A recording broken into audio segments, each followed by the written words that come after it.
Mon cher collègue, Monsieur Chevrollier a la parole. Merci Monsieur le Président, Monsieur le Ministre.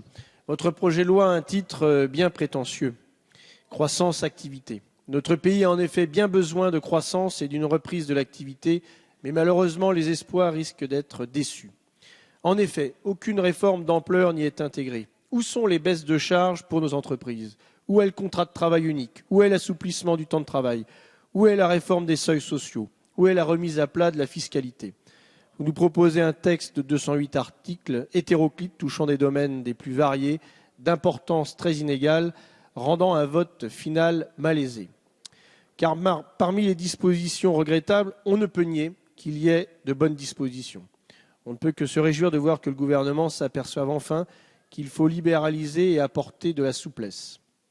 L'article 2 que nous allons examiner fait partie de ceux que l'on peut soutenir, à l'inverse des articles sur les professions réglementées que vous attaquez et qui vont créer demain des déserts juridiques. Élu d'un territoire rural, je ne peux qu'être favorable au développement du transport par autocar. Dans mon département, cette extension ne peut qu'être encouragée.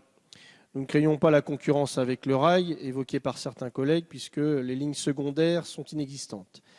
Par contre, cette extension pourrait profiter à une partie importante de la population de mon département.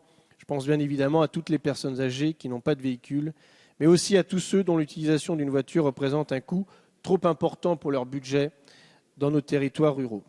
Si l'offre est bien adaptée aux besoins, à savoir des lignes bien conçues et suffisamment régulières, on peut arriver à l'objectif souhaité, c'est-à-dire prendre le pas sur la voiture individuelle.